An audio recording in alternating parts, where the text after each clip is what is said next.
Ivar Jenner dan Rafael Struijk jalani sumpah WNI. Resmi, Federasi Argentina konfirmasi hadapi Timnas Indonesia.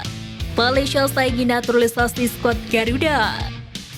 Simak video selengkapnya hanya di Garuda Space Update.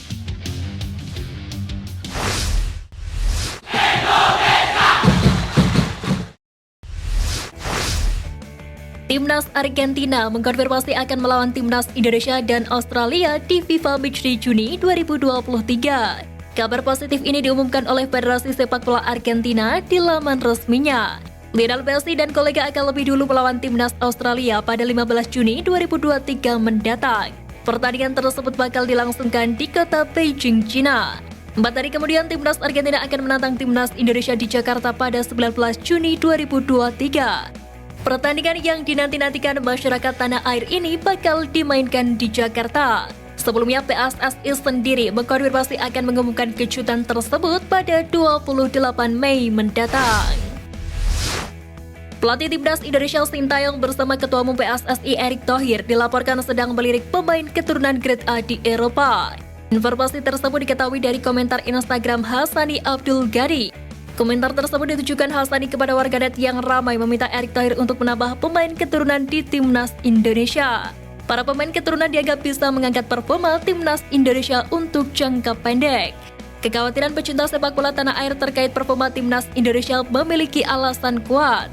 Pasalnya skuad Garuda akan tampil di putaran final Piala Asia 2023 awal tahun depan. Selain itu, Timnas Indonesia juga akan berjuang di babak kualifikasi Piala Dunia 2026 pada akhir tahun ini. Pelatih Timnas U22 Indonesia dikabarkan akan pergi ke Brasil usai membawa Garuda Muda meraih medali emas SEA Games 2023. Indra Syafri terbang ke Brasil guna menimba ilmu mengenai direktur teknik. Ex-pelatih Bali United tersebut terpilih sebagai salah satu dari 25 peserta FIFA Technical Leadership Diploma yang baru diluncurkan di Brasil minggu ini. Pelatih berusia 60 tahun itu tergabung dengan dirtek terpilih lainnya dari asosiasi anggota konfederasi dari seluruh dunia.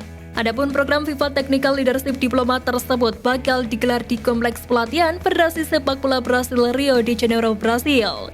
Kursus tersebut akan berlangsung selama 18 bulan untuk kloter pertama. Usai membawa Timnas Indonesia U22 menyudahi puasa medali emas SEA Games selama 32 tahun, Indra Syafri sudah ditunggu tugas besar berikutnya, yakni Asian Games 2022 di Hangzhou pada 23 September sampai 8 Oktober mendatang. Sebelum menatap Asian Games 2022, Indra Syafri akan terlebih dulu disibukkan dengan kualifikasi Piala Asia U23 2024 pada 12 hingga 18 September, di mana Indonesia menjadi tuan rumah.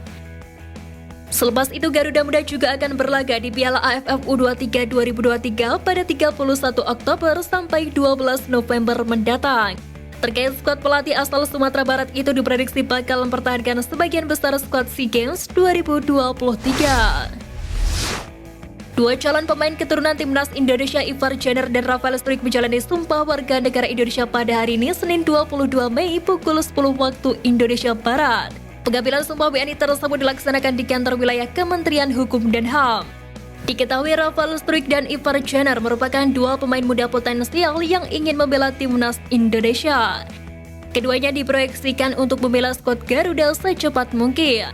Mengingat usianya yang masih muda, keduanya berpotensi akan terlebih dulu membela Timnas Indonesia U23. Keduanya berpeluang bermain untuk skuad Garuda Muda di kualifikasi Piala Asia U23 2024.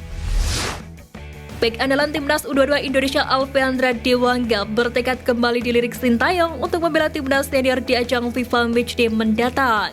Bek PSIS Semarang tersebut mengaku prestasi emas di SEA Games menjadi modal meski keputusan penuh ada di tangan Sintayong.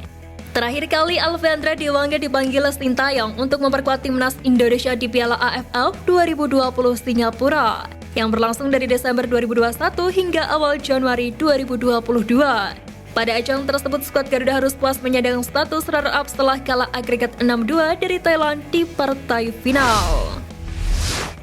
Winger Garuda Muda Jam Kelly Stroyer mengungkapkan alasan dirinya tampil kurang menggigit di SEA Games 2023. Jam Kelly Stroyer mengaku sempat grogi dan kehilangan ritme permainan. Tak heran jika Serair merasa gugup sebab SEA Games 2023 menjadi pengalaman pertamanya bermain untuk Timnas Indonesia. Kendati demikian, debutnya berujung manis lantaran langsung bisa menjadi bagian dari sejarah emas Timnas U22 Indonesia. Kementerian Pemuda dan Olahraga berencana menyiapkan program khusus sepak bola usai Timnas Indonesia U22 menyabet gelar juara di SEA Games 2023 Kamboja. Program itu berupa gelaran liga antar kampung di daerah-daerah utamanya untuk anak usia dini. Bukan tanpa sebab kesuksesan Timnas U22 di SEA Games 2023 menjadi tonggak sejarah kebangkitan sepak bola tanah air. Momen tersebut diharapkan segera dieksekusi demi memperlancar estafet prestasi dengan program yang dicetuskan Kemenpora. Pemerintah dalam hal ini Kemenpora menyadari pentingnya investasi dalam momentum kebangkitan ini untuk pembinaan sepak bola. Malaysia bertekad menuntaskan proses naturalisasi pemain yang bakal menjadi rival Elkan Bagot di Liga Inggris. Pemain yang dimaksud yakni bek muda Carlton Athletic Rika Chin. Terbaru pemain tersebut tengah melakukan proses dokumentasi bersama FAM dan pemerintah Malaysia. Rika Chin mengungkapkan tak akan bermain di Liga Malaysia dan ingin tetap berkarir di Inggris usai proses naturalisasi kelar. Seperti halnya Elkan Bagot di Indonesia, Richard ingin fokus untuk bisa bermain di Liga Inggris. Pelatih Israel U20 Ophir Haim menyenggol nama Indonesia jelang laga perdana Piala Dunia U20 2023. Dikutip dari ACN, Ophir Haim mengaku senang Piala Dunia U20 2023 digelar di Argentina, bukan di Indonesia. Bahkan ia sangat bersemangat membawa anak aslinya tampil di Argentina ketimbang di Indonesia. Seperti diketahui, Indonesia dipastikan tak berpartisipasi di Piala Dunia U20 2023 usai FIFA mencoret dari tuan rumah. Hal ini buntut penolakan dari berbagai pihak terkait kedatangan timnas Israel U20 ke Indonesia. FIFA lalu memberikan hak tuan rumah Piala Dunia U20 2023 kepada Argentina. Ketua Umum PSSI Erick Thohir gerak cepat mengerahkan bantuan untuk penyembuhan mantan kiper timnas Indonesia Kurnia Mega. Sebelumnya Erick berjanji akan membantu Kurnia Mega yang saat ini sedang berjuang untuk pulih dari penyakitnya. Pasalnya Kurnia Mega harus mengalami gangguan pada pandangan mata sejak tahun 2017 lalu. Bahkan Kurnia Mega harus menjual atribut seperti medali dan jersey untuk menyambung hidup serta membayar biaya pengobatan. Situasi itulah yang membuat hati Erick tersentuh ingin membantu Kurnia Mega. Ucapan pria yang menjabat sebagai Menteri BUMN itu bukan hanya isapan jempol belaka. Pasalnya Kurnia Mega langsung mendapatkan pemeriksaan medis dari tim Pertamedika, anak perusahaan Pertamina yang bergerak di bidang pelayanan kesehatan. Keberhasilan timnas Indonesia U22 raih medali emas SEA Games 2023 membuat Kurnia Mega bangga. Ex-kiper Arema FC itu berharap selanjutnya timnas Indonesia bisa juara Piala AFF. Karena seperti yang diketahui, skuad Garuda sama sekali belum pernah meraih gelar di ajang tersebut. Sementara itu, Kurnia Mega mengaku rindu merumput kembali di lapangan hijau. Pemain berusia 33 tahun itu masih memiliki ambisi untuk kembali berkompetisi di Liga Indonesia. Namun kondisinya tak memungkinkan membuat dirinya memutuskan untuk pensiun dini. Sekian Flash News kali ini Sobat Garuda, mari terus dukung perjuangan timnas Indonesia. Nantikan Flash News Edition dari Garuda Space selanjutnya. Terima kasih dan salam olahraga.